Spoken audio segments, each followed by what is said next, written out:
Halo SGU Fox, ketemu lagi di sini dengan Pak James dan hari ini saya mengajak senior saya nih yang udah lama berkecimpung di dunia IT. Selamat datang Pak Gun. Terima kasih Pak James. Iya. Pak Gunawan Zuardi ini senior saya waktu saya mengambil kuliah Master S2 IT di SGU. Pak Gun waktu itu, Pak Gun kuliah di SGU S2 tahun 2000 Pak. Tahun 2000 angkatan pertama. Saya angkatan pertama. Pak Gun pernah jadi dosen saya, jadi mentor saya juga, jadi sahabat saya. Senang banget nih hari ini Pak Gun boleh mampir ke kampus SGU lagi. Boleh sharing cerita tentang apa sih yang Pak Gun sedang develop, dan banyak banget nanti kita bisa ketemu ilmu-ilmu, pengalaman-pengalaman yang bermanfaat baik bagi mahasiswa yang saat ini lagi menggeluti dunia IT, dunia Internet of Things dan startup, dan tentu juga dengan alumni yang kangen nih dengan Pak Gunawan Zuardi. Siap. Oke. Terima kasih Pak James. Iya. Luar biasa nih kesempatan dan kehormatan buat saya nih. Dan saya juga senang ini. Ini ex mahasiswa saya, dan saya boleh bilang Pak ya, mahasiswa terbaik yang pernah saya kenal sepanjang masa. Karena saya masih ingat waktu Pak James dulu itu mewakili semuanya. Pinternya dapet, semangatnya luar biasa, rajinnya ampun-ampunan, leadershipnya juga dapat. Jadi cocok lah jadi VR Pak. Jadi saya juga sangat menghargai Pak James, dan semoga ini perkembangan ke depan SGU akan jadi lebih baik ya Pak ya. Amin Pak. Dan kita pasti alumni ya, Bapak juga bagian daripada alumni SGU. Kita sama-sama mencoba membangun satu kemitraan bersama Pak. Siap. Mungkin saya jelaskan sedikit, sangat sedikit mungkin karena memang topiknya bukan mengenai saya. Jadi saya mencoba membangun bisnis kurang lebih sekitar tahun 2009 lah kurang lebih ya. Jadi waktu saya masuk di SGU saya masih kerja. Lulus tahun 2002, dan itu saya mendapatkan satu pengalaman yang sangat berharga, di mana SGU waktu dulu adalah saya kira satu-satunya ya universitas di Indonesia pada era tahun 2000 awal itu yang memberikan materi pelajaran dalam bahasa Inggris. Dan itu kita langsung dapat berbagai macam lecture atau perkuliahan itu materinya semua dari native artinya dari Jerman atau dari negara lain yang memang mereka para lecturenya punya kompetensi, dan di situ kita belajar banyak, gak cuma dapat materi knowledge tapi dapat juga wawasan. Yang penting ini adalah vision dan wawasan ya. Pada saat kita sudah berkembang materi dan knowledge meskipun perlu itu nanti akan diolah sedemikian rupa sehingga bisa kita perluas dan bisa membangun satu hal yang lebih baik sesuai dengan orientasi kita ke depan gitu loh. Nah, saya mulai berwira swasta itu atau berwira usaha itu tahun 2009 sampai sekarang, dan kita banyak jungkir baliknya, lebih banyak cerita pahitnya ketimbang cerita manisnya, tapi at the end selalu ada cerita manis. Habis badai selalu muncul pelangi. Badai itu kadang-kadang tuh kan mungkin bisa satu harian atau satu malaman, habis itu tenang, biasanya pelangi datang, kemudian suasananya tenang, nyaman, dan sebagainya.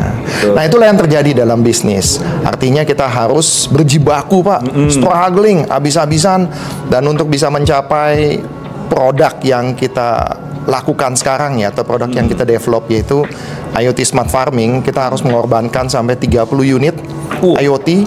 Bongkar pasang, lebih banyak terbakar karena baterainya nggak tepat sasaran dan sebagainya, voltase ketinggian, ampernya juga nggak tepat dan lain sebagainya. Akhirnya tidak tercapai satu kondisi yang optimal. Jadi kadang-kadang kita sempat bingung waktu dulu, ini kenapa IoT yang ini dengan yang ini kok hasilnya bisa berbeda. Itu kita harus mengorbankan cukup banyak barang. Sampai ke kondisi sekarang, dan kemudian kita terus berkembang dan berusaha untuk meningkatkan ini ternyata nggak cuma dari cara-cara internal aja Pak. Yaitu kita juga bisa lakukan dengan cara-cara memperluas wawasan kita di jaringan eksternal. Seperti kita ikut kompetisi, Nah, di kompetisi itu kita bisa dapatkan coaching ya. Nah, ini yang nanti akan kita bahas di dalam diskusi kita berikutnya ini. Oke, luar biasa. Berarti siap. Perjalanan dari 2009 merintis usaha gitu ya? Iya. Oke. Lebih banyak jatuhnya daripada bangunnya. Tapi kalau kita jatuh, by the end kita harus bangun kan? Iya, tapi yang saya salut sama Pak Gun itu sambil merintis usaha, Pak Gun tetap konsisten mengajar di kampus SGU loh. Siap. Terima kasih Pak. Dan anak-anak juga saya ajarin Pak jatuh bangun Pak. Di mana anak-anak juga sering saya ajak itu ke desa-desa. Iya, saya ingat banget tuh Pak. Dan anak-anak itu harus terjun ke area-area yang berlumpur. Di mana di situ bukan soal tantangan fisik ya, tapi mental juga diuji. Dan syukur alhamdulillah, puji Tuhan.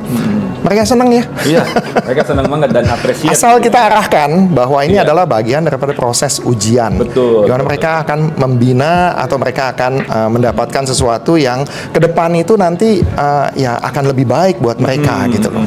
Gitu kira-kira. Oke, dan kalau boleh tahu Pak, Bapak tepatnya memulai startup yang Dokter Taniku ini itu di tahun berapa tuh Pak?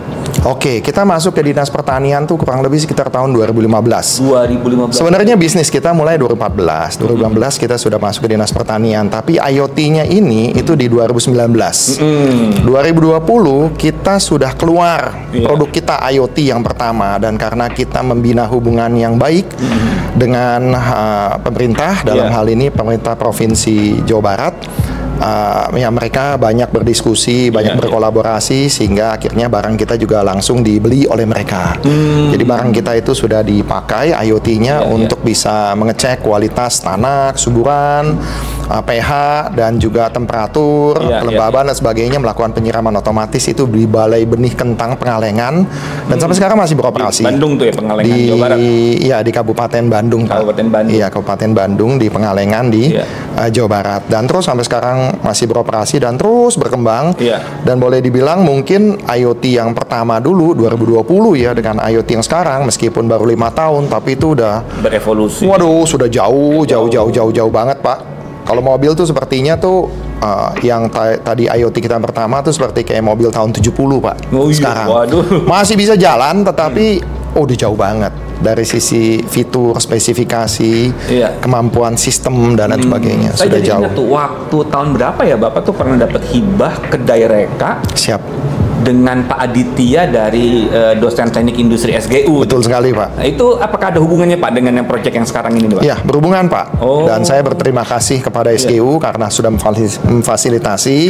Terima kasih pada Pak Tablik, terima kasih pada Aditya, terima kasih pada Pak Boris yang sudah menemani, membantu, Pak James juga yang sudah membantu fasilitasi, dan kita itu dapat hibah IoT Smart Farming, tapi khususnya adalah ke nutrition mixer.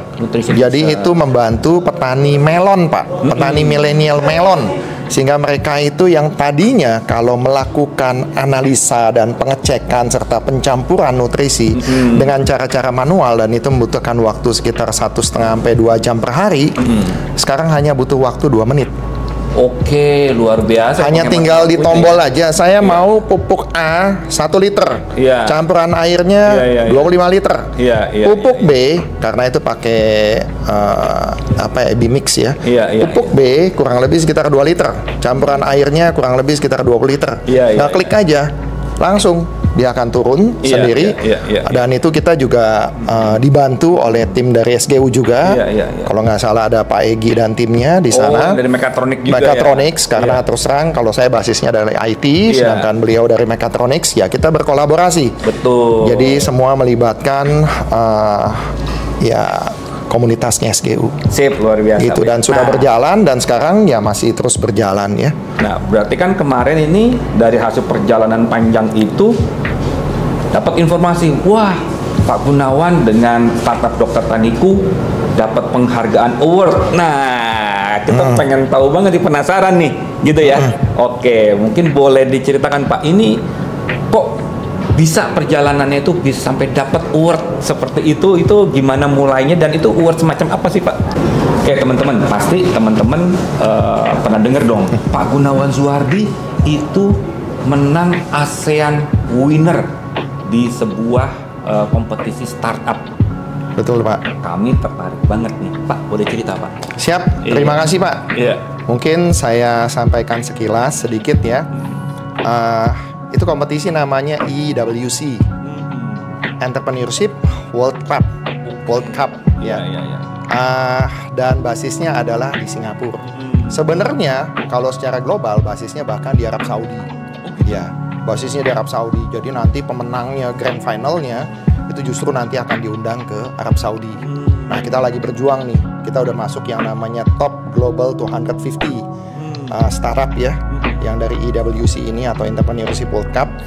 Nah, kalau kita bisa masuk, sekarang ini ada kompetisinya lagi Pak, ada prosesnya lagi. Kalau kita bisa masuk top 100, nanti pertandingannya itu adalah di Arab Saudi, dan itu sudah ada founder-founder yang sudah menunggu tuh. Kita lagi mencoba nih. Oke, saya jelaskan sedikit. Saya sebenarnya juga nggak sengaja ikutan ini. Saya mulai ikutan ini tuh dari tahun lalu, dan kita mulai ikutan kompetisi startup itu dari tahun 2023. Awalnya kita cuma sekedar mau tahu what is our positioning Pak.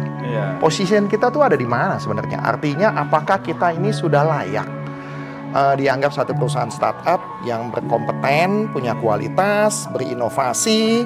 Nah ternyata ya kalau dari apa yang saya lihat di kompetisi tersebut, banyak hal yang saya harus improve. Jadi pertama, saya ikut ya yang namanya iTech.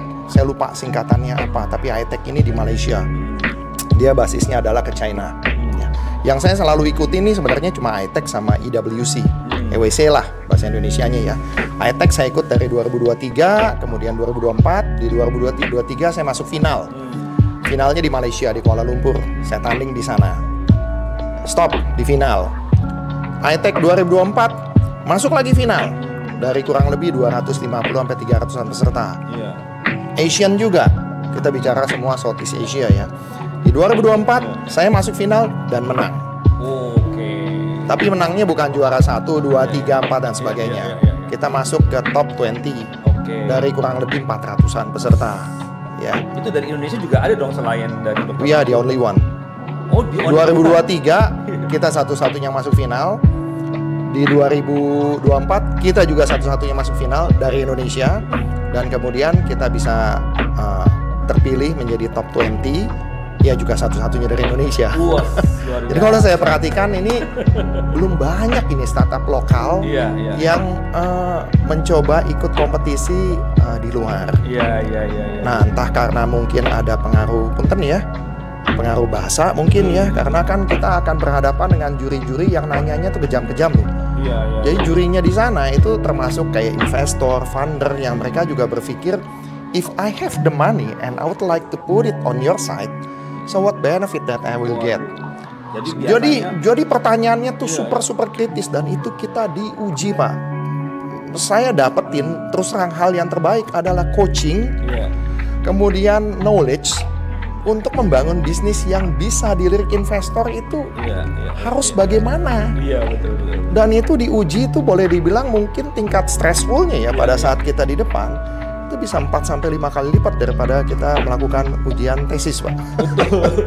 Jadi biasanya Pak Gunawan Suradi ini sebagai dosen penguji skripsi di kampus SGU sekarang harus berhadapan dengan juri-juri di kompetisi itu, begitu Pak? Iya betul, dan itu kelasnya adalah global. Kebanyakan sih mereka ada dari China, ada dari India, ya ada Singapura, Malaysia dan sebagainya, tergantung lah areanya. Nah, di 2024 sebenarnya saya sudah diminta untuk ikutan ke China, jadi grand final di China. Tapi ada satu hal yang saya mungkin nggak perlu sampaikan di sini karena ini nanti bisa jadi kompleks ya. Kita menunda. Jadi kita nggak perlu ke sana. Kenapa? Karena ada kondisi-kondisi tertentu. Tapi saya nggak bilang itu baik atau buruk lah, gitu ya. Dan toh dari 20 peserta tersebut tuh hanya 5 akhirnya yang masuk, yang ikutan ke China untuk grand final. Padahal semua 20-20-nya diundang. Ya itu yang di iTech. Nah yang di EWC atau EWC ini 2024 saya ikutan dan kita masuk final juga. Kita jadi juara 4 Pak. Luar biasa. Juara 4 tuh bukan juara ya sebenarnya. Ranking 4 lah. Kalau 17 Agustusan tuh juara harapan 1. Dan di 2025 kita ikut lagi dan kita baru juara 1. Luar biasa. Juara 1 dan itu pesertanya mereka sebutnya Asian winner ya, tapi saya juga ya sekali lagi ya mereka punya kriteria memang agak unik ya. Saya lihat di situ saya berhadapan dengan peserta dari negara Bangladesh, India, bahkan ada dari Rusia juga. Ini Asian winner maksudnya apa gitu? Iya. Rusia masuk ASEAN gitu. Dari 300 peserta. Tapi saya hargai dan menurut saya itu sangat baik karena sekali lagi yang diuji adalah bisnis model. Dan saya masih ingat ya, hal yang terbaik yang saya dapatkan dari pertanyaan juri adalah you have to improve your business model. Kalau saya jelaskan panjang, tetapi dia berusaha ngoprek. Iya. Berusaha menguliti kita sampai dalam, kita ngapain dan kita dapat make money-nya dari mana and how sustainable it is. So one of the key for them is not just getting the revenue and profit. It's not about how big your business is. It's about how sustainable your business. Oh, ini menarik banget. Because the sustainability itu akan sangat berpengaruh pada investasinya dia. Betul. Dia kan nggak mungkin investasi kemudian setahun 2 tahun cabut, enggak. Terus tiba-tiba Harapannya bisnisnya akan naik, mereka dapat more profit dari itu. Gitu. Jadi yang terpenting buat startup, oke, pasti akan ditanya revenue. Yang lebih repot lagi kalau misalnya revenue kita masih kecil atau bahkan belum ada revenue, masih prototype gitu loh, masih adalah istilahnya apa, saya agak lupa gitu ya. Masih MVP sebutnya mereka gitu ya. Iya, betul. Nah, itu lebih ganas lagi tuh, lebih tough lagi tuh. Karena kalau kita sudah masuk kompetisi itu kita harus memperjuangkan kalau kita dapetin revenue has to be considered to be sustainable. Betul. Gitu. Dan biasanya justru tantangan terberat orang-orang IT yang udah sangat technical IT banget itu tuh agak sulit ya mempunyai wawasan bisnis seperti itu ya, karena kan betul sekali. Kita orang IT sangat fokus banget kepada inovasi, produk, Internet of Things, AI begitu. Nanti mungkin kalau perlu ada session Pak ya, saya bisa share kepada mahasiswa ya. Product is important, innovation is important, but it's not enough Pak. Iya. Product has to lead to business. Betul. Makanya Pak di SGU kita itu launching satu program studi itu IT Technopreneurship Pak. Gitu. Jadi kita menggabungkan orang-orang IT tetapi juga kita kasih ilmu-ilmu bisnisnya. Gitu loh, karena nggak bisa tuh ya kan kayak orang IT zaman saya ini dulu gitu kan, pokoknya fokus banget kepada technical begitu ya. Begitu mau bikin startup seperti Pagun, ini kita tuh kayak di dunia berbeda gitu kok. Betul sekali. Gini ya, begitu kan ya. Seringkali itu kita melihatnya ke produk-produk yang sudah sangat mature seperti kayak iPhone atau mungkin Android phone atau mungkin Tesla yang memang orientasi pada produk. Nah, kalau kita punya produk ajaib seperti itu, yes we can do. Tapi kalau kita produknya masih bisa di-compete oleh orang lain ya, then we have to think how to monetize this product in terms of making as a sustainable business. Sustainable business ini itu produk cuma salah satu Pak. Ada banyak olahannya macam-macam. Kayak misalnya contoh nih, saya langsung aja ya, to the point aja ya. Yang membuat mereka akhirnya memilih saya adalah karena saya tidak hanya bikin IoT aja. Nih contoh ya. Kalau IoT-nya ini aja, ya mungkin saya juara 4 lagi Pak. Harapan 1 lagi. Kita bikin IoT seperti ini. Ini murni buatan kita ya. Jadi ini tinggal colok tanah, kita bisa tahu informasi. Ini Pak, boleh lihat. Jadi ini dimasukin ke dalam tanah pertanian. Betul sekali. Ini berarti ya, ke dalam pertanian. Kemudian sini. Betul sekali. Kemudian ini nanti dalamnya apa nih Pak? Ini sebenarnya mini komputer Pak. Mini komputer. Raspberry, dan sebenarnya ada yang model Raspberry, ada yang model Arduino. Yang ini kebetulan Arduino. Tapi ini terhubung ke internet. Kita akan hubungkan ke internet pada saat udah nyolok ke tanah. Gitu. Colok ke tanah, kita dapetin data, kemudian kita connect internet dengan tombol-tombol seperti ini. Ya, kemudian nanti kita akan olah datanya di aplikasi, di cloud application. Nah, di aplikasi tersebut kita nanti akan pilih, misalnya katakan tanah ini kita mau tanam cabai, kita mau tanam padi, kita mau tanam jagung dan sebagainya. Itu akan keluar tuh table of fertility-nya, Pak. Jadi kalau jagung berarti harusnya nitrogen, fosfor, kalium, pH, suhu kelembaban dan sebagainya harus mendukung angka seperti ini. Nah, ini angka yang dicapai align nggak Betul. Kalau nggak align, nah keluarlah yang namanya table of nutrisi yang harus diberikan. Oke. Nutrisi ini dalam hal fertilizer ya atau pupuk ya. Saya jadi ngerti nih kenapa produk ini namanya Dokter Taniku. Jadi ini ibarat kayak dokter ya. Betul sekali Pak. Dokter lagi periksa nih. Betul. Oh gitu. Ini dokter lagi periksa. Oh ini kurang apa? Kurang obat apa? Betul. Kurang vitamin apa? Betul kan? sekali. Dari situ dikasih tahu. Betul. Ini mesti dikasih vitamin ini. Gitu Betul. Ya? Oh, nah ini emang petani ini bisa Pak menggunakan ini? Bisa. Semudah apa Pak? Nanti jangan-jangan petaninya bingung kan?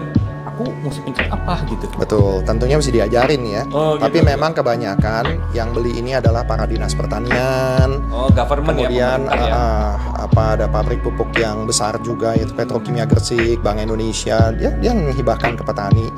Dan ada sejumlah petani juga yang sudah pakai, ada perusahaan swasta dan sebagainya. Dan kalau diajarin dan petaninya memang berwawasan mau ke depan, pasti bisa. Nah, banyak petani kita yang memang isunya adalah masih menggunakan cara-cara tradisional. Nah itu cara berbeda lah. Poinnya saya adalah kita membuat alat yang persis seperti Bapak bilang as a doctor tool. Ya, untuk soil, untuk tanah dan tanaman. Jadi dengan cara nyolok itu kita bisa tahu kondisi nutrisi yang ada di dalam tanah itu apa. Kemudian tanah itu perlunya apa, harus diberikan apa, kapan harus diberikan dan dosisnya berapa banyak. Gitu juga nanti akan ada analisa hama penyakit. Ini potensi hama penyakitnya apa dan harus diberikan pestisidanya sampai seberapa banyak keluar. Sampai ngelihat penyakit ya Pak ya? Sampai ngelihat. Berdasarkan database, jadi kita punya database. Database terhadap tanaman tersebut yang kalau dengan kondisi tanah seperti ini, potensi penyakitnya akan keluar ini. Oke, itu keluar. Harus kita berikan di laptop gitu?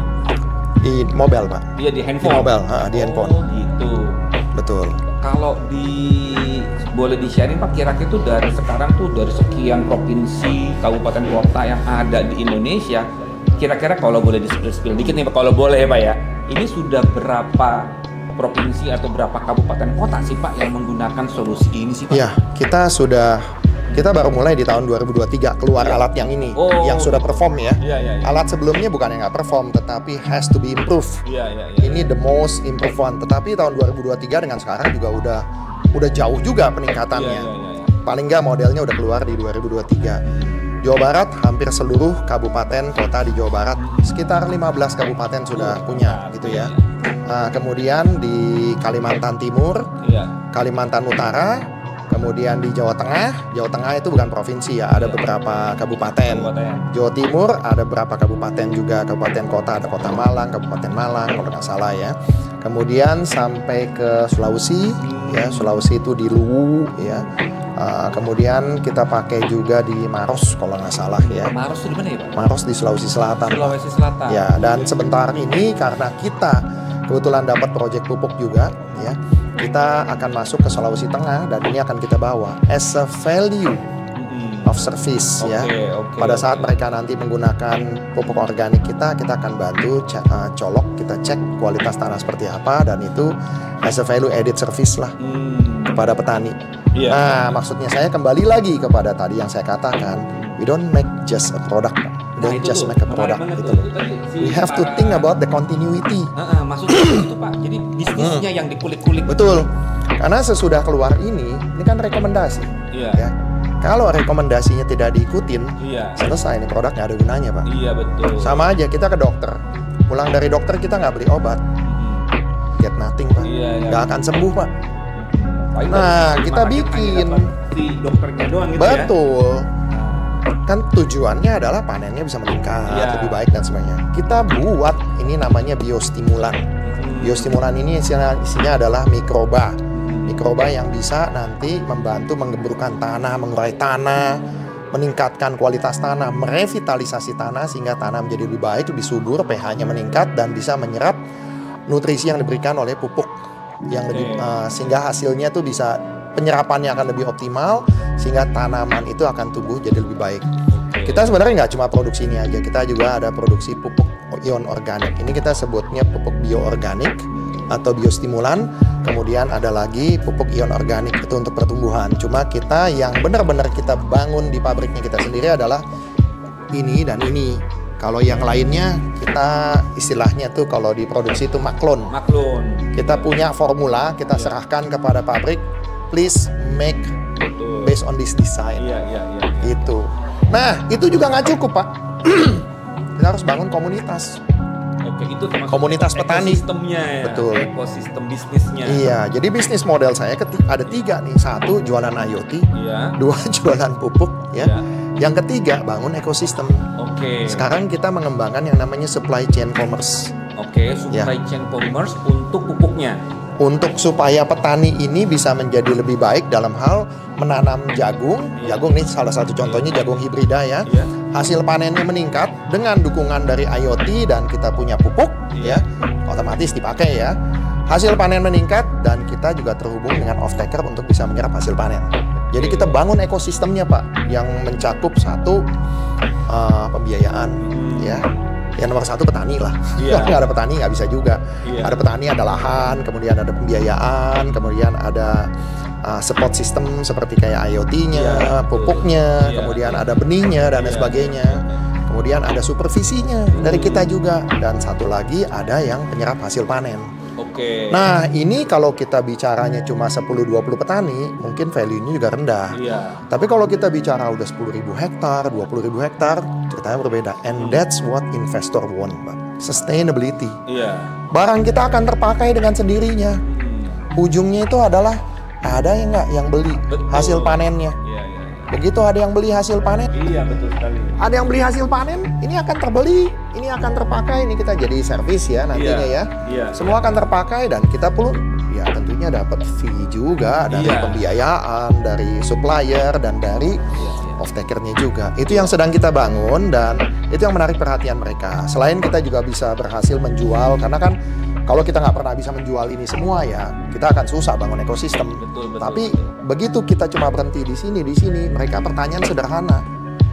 Are you sure that no one will compete you in this? Dan ternyata memang ada, tapi memang berbeda dengan kita. Are you sure that no one will make this one? Udah ribuan pupuk, Pak. And what makes you difference? Betul. Ini juga we have the ecosystem. Orang udah bisa besar, kemudian dilihat isinya apa, bisa ditiru gitu selesai, kan ya. Udah. Selesai. Betul. Gitu kan Betul. Artinya kita ciptakan komunitas, kita ciptakan ekosistem di mana kita bermain di situ dan kita ciptakan bisnis di situ with no competition.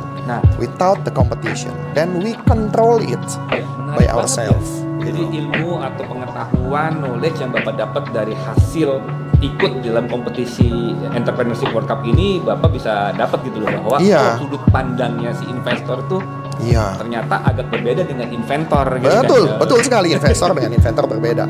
Investor is about money, inventor is about product, Pak. Good product doesn't mean the good business loh, Pak. Not always gitu kan ya. Betul juga ya. Dan ini uniknya startup ya. Founder startup tuh harus bisa mempunyai kemampuan inovasi, tapi dia juga harus bisa mempunyai kemampuan berbisnis. Betul sekali. Sustainability yang kita kata kunci yang kita dapat hari ini gitu kan. Si investor lihat sustainability ke depannya bagaimana begitu ya. Dan ekosistemnya ya. Betul. Yang ngebangun ekosistem bisnis ini yang long journey juga nih Pak, nggak mudah ya Pak ngebangun komunitas petani, menghubungkan off-taker, mencari off-taker. Ya jangan-jangan kalau saya boleh tebak nih, waktu yang Bapak curahkan untuk misalnya melakukan inovasi teknologi dibandingkan dengan waktu yang Bapak curahkan untuk membangun ekosistem bisnis ini pasti lebih banyak yang waktu untuk membangun ekosistem bisnis ya Pak ya? Betul sekali. Karena itu bertahap Pak. Bertahap. Tapi terus terang mereka bisa mau, bisa suka, bisa melihat kita karena ada ini. Ada inovasi. Kalau kita datang dengan tangan kosong, kita cuma bicara angan-angan, pupuk saya bisa supply pupuk. Gitu. Apalagi benih saya bisa supply benih. Ya itu everyone can do Pak.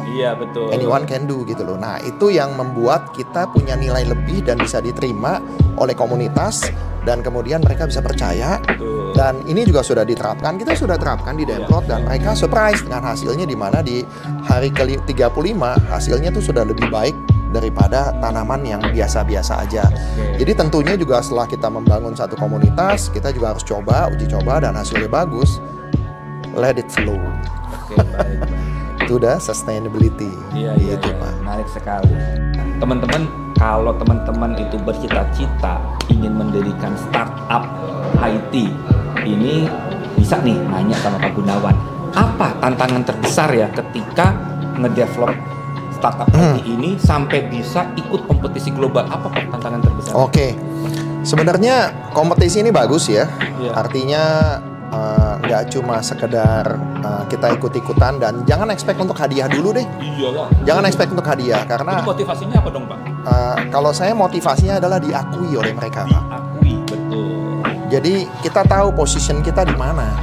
Apakah kita bisnis kita sudah dianggap sudah cukup baik, sudah cukup mature, atau masih dalam proses? Kalau dalam bisnis itu ada yang namanya seed, ya, early dan lain sebagainya ya. Saya terus terang nggak terlalu menguasai lah yang kayak begitu-gitu, biar itu para investor aja yang mikirin tuh. Kalau kita lakukan apa yang harus kita lakukan aja terkait dengan bisnis kita gitu. Jadi ikut kompetisi itu penting. Bahkan masih dalam bentuk konsep pun juga ikut aja. Tetapi konsep nggak cuma di atas paper. You have to do something, you have to create something, dan itu diuji. Karena di situ nanti kita akan diuji satu cara berpikir kita ya. Kemudian bisnis kita kalau misalnya sudah bergerak, sudah berjalan istilahnya, akan diuji juga itu seberapa bagus pertumbuhan bisnis kita, perjalanan segala macam. Mau lokal, mau internasional itu sama aja. Tetapi kalau internasional lebih keren gitu Pak, lebih cool gitu ya. Artinya kalau lokal ini sama aja persiapannya, sama capeknya Pak. Mau lokal mau internasional sama capeknya. Dan internasional ini kan sudah banyak proses ujinya itu melalui online, melalui Zoom, tapi nanti grand finalnya selalu kita harus datang ke sana gitu. Nah, kenapa saya ambil yang internasional ya? Karena ya saya pikir ya kita mau we are in the global at the moment gitu ya. Yang lokal saya juga ikut, tapi lokal kebanyakan yang itu tadi paling kedai reka gitu ya, pitching gitu kan 2 kali kedai reka. Tapi yang global ini saya tertarik, saya mau tahu nih kira-kira people outside gitu ya, itu si bisnis kita tuh sampai seberapa jauh. Jadi tantangan yang terbesar adalah ya tentunya ya kita punya keberanian ya. Mesti punya keberanian dan motivasi ini penting juga. Dan kita seringkali masalah terutama di startup adalah berhenti sampai di ide doang Pak. Eksekusinya nol. Pada saat mulai mau masuk ke yang namanya real produknya, sebenarnya ya nggak harus produk ya. Kadang-kadang misalnya bisa aja nih yang paling sederhana, kita bikin laundry services. Ada yang misalnya pakai aplikasi gitu loh. Harus laundrynya mesti ada, jangan cuma aplikasinya doang gitu loh.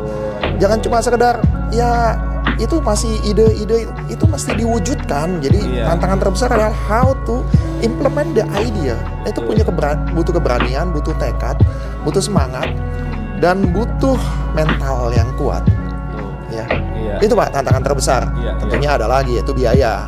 Nah, saran saya adalah mungkin masuk ke yang topik kedua ya, yang pembelajaran penting ya. Nah, ini buat mahasiswa kita nih apa nih?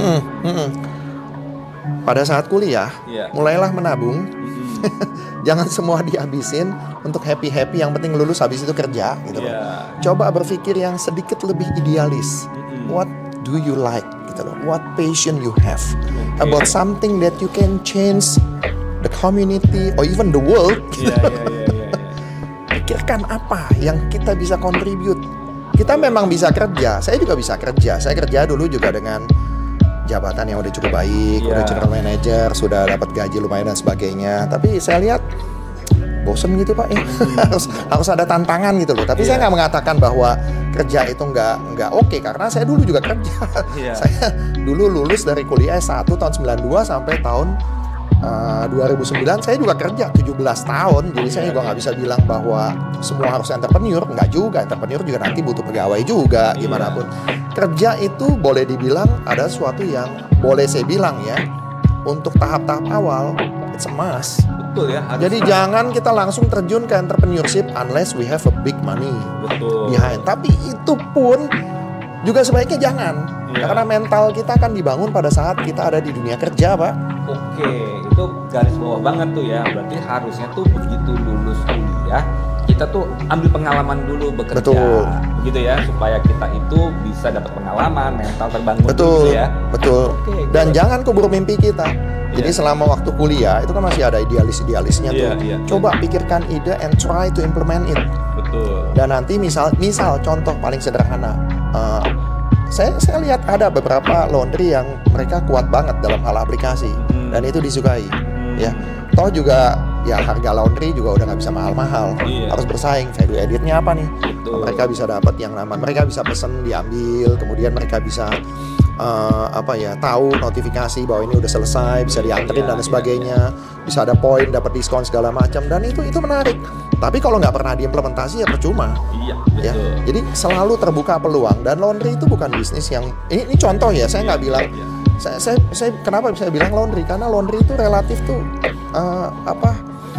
entry levelnya tuh nggak sulit-sulit banget. Betul. Si cuci berapa mahal sih? Mohon maaf, mungkin kita dengan punya modal sekitar 20-25 juta juga udah bisa. Itu juga bisa, kadang-kadang kita patungan dengan pihak yang lain gitu ya. Ya bisa juga kafe, bisa juga bikin produk seperti ini. Tapi kalau bikin produk seperti ini ya lumayan ya. Miliaran Pak saya habisnya Pak. Untuk R&D-nya dulu dong. Iya, R&D-nya gitu loh. Itu banyak gitu loh. Tapi itu kan setiap orang beda-beda ya. Saya juga ya akhirnya punya pasokan dana lah karena saya juga udah berbisnis gitu loh. Setiap orang nanti bisa beda-beda. Nah, saya ambil contoh tadi laundry aja gitu loh. Nah, kalau misalnya kita sudah bisa kembangkan itu idenya dan kita bisa ciptakan, you can do even while you are studying. Iya, betul. You can do. Artinya nggak harus nunggu kita setelah lulus, dan begitu lulus jangan lantas kita fokus di bisnis laundry lantas kita nggak kerja aja. Laundry kita bisa ini contoh laundry sekali lagi. Laundry kan bisa di manage sama orang yang kita bayar. Gitu. Itu contoh aja.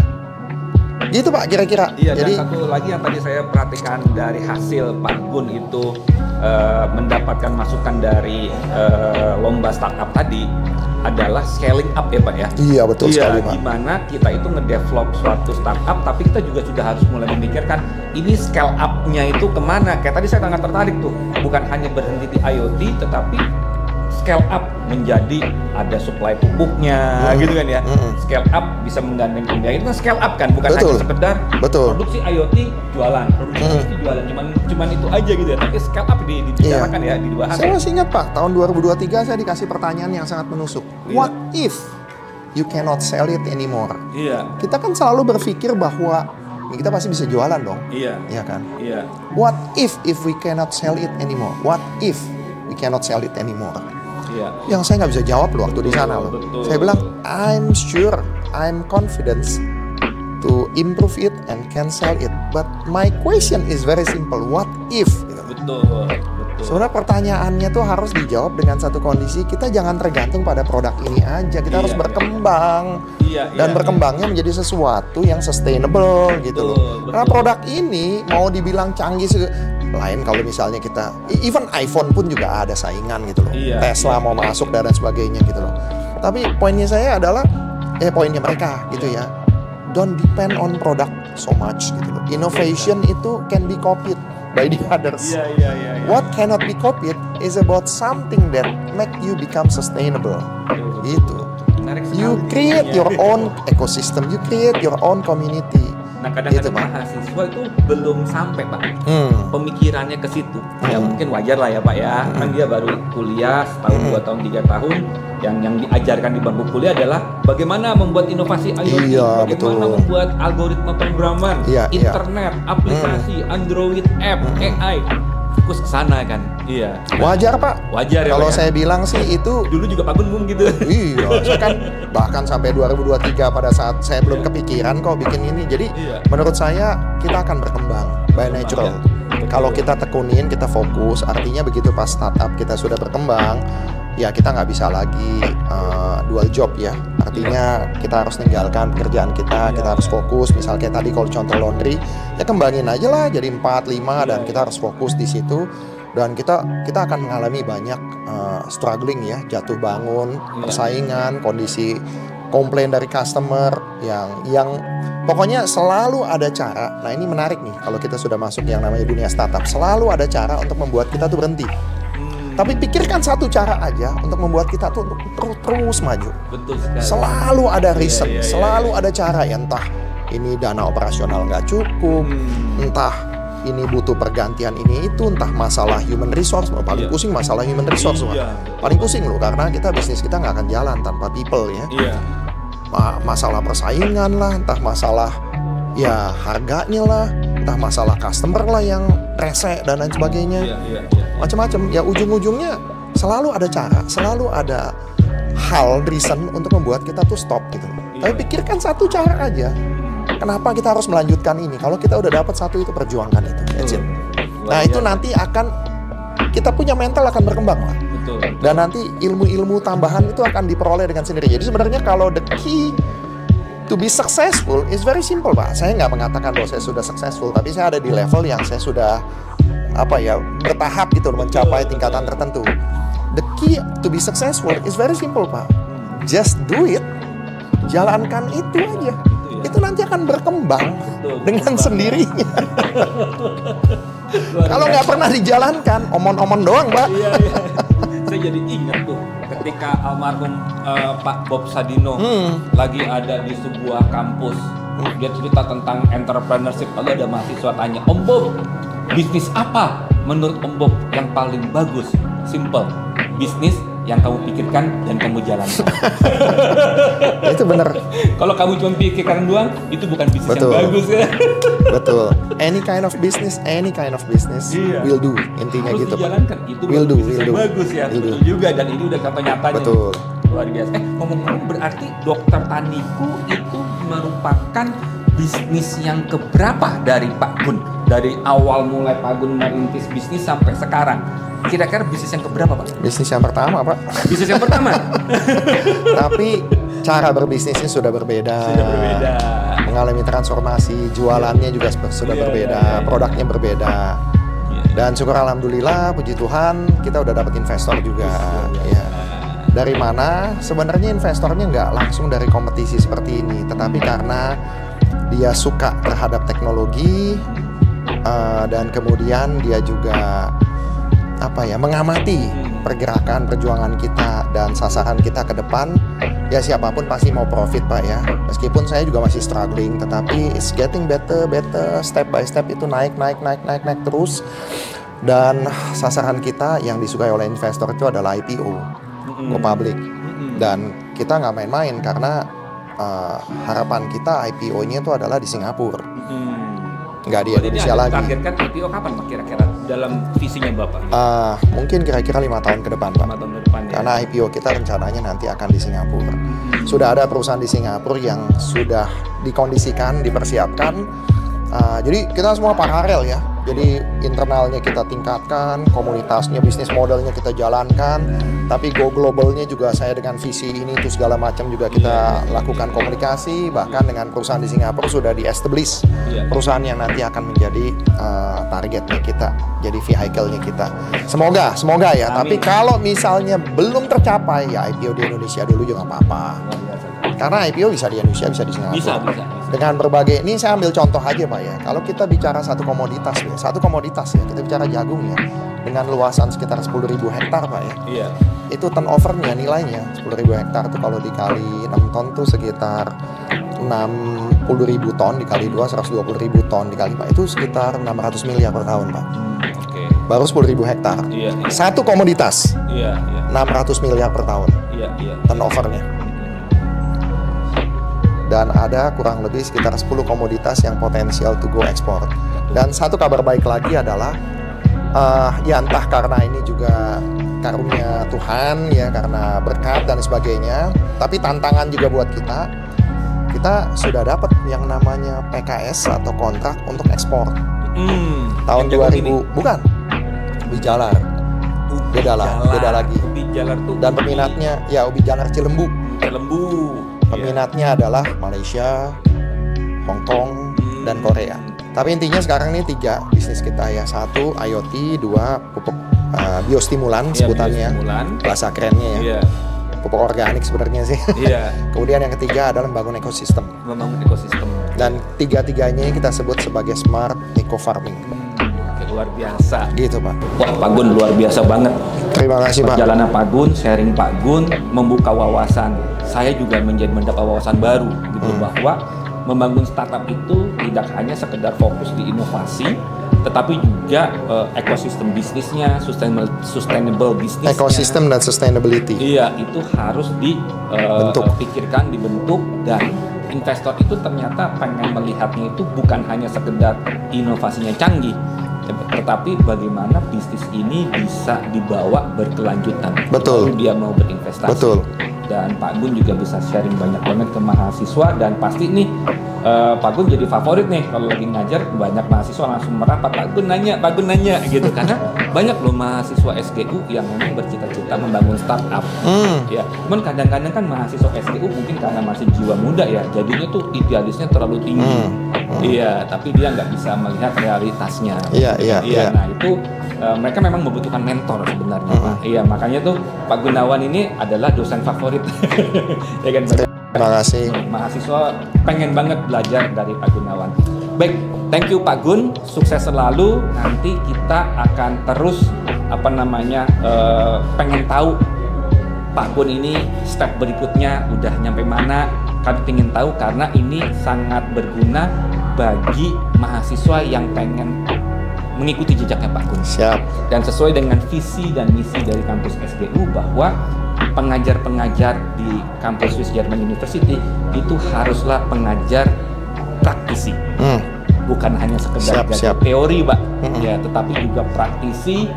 Ketika lagi ngomong masalah jatuh bangun, itu bukan menceritakan jatuh bangunnya orang lain, tapi justru menceritakan pengalaman pribadi.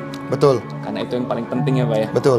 Mahasiswa sangat appreciate kalau yang diajarin sama si dosen itu adalah pengalaman pribadinya dia, dibandingin pengalaman orang lain yang sebenarnya kata mahasiswa, itu mah bisa dilihat di YouTube gitu kan ya. Kan orang lain punya, jangan-jangan dosen juga ngeliatnya dari YouTube gitu kan ya. Tapi kalau pengalaman otentik dari Pak Gun tentang ikut lomba, tentang membangun startup, membangun ekosistem, sustainability-nya, itu semua adalah keluar secara original dari Pak Gun gitu kan ya. Dan itu sangat value banget gitu. Oke Pak Gun. Mungkin pesan terakhir dari saya, sederhana Pak ya. Kepada mahasiswa dan kepada rekan-rekan semua, jangan takut untuk jatuh Pak.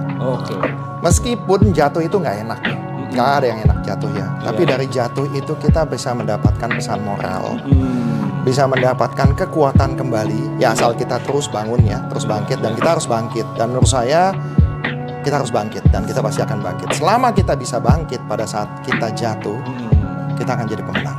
Luar biasa. Gitu, kata-kata bijaknya mantep banget. Siap. Oke, thank you Pak Gun. Terima kasih, Oke, bye-bye.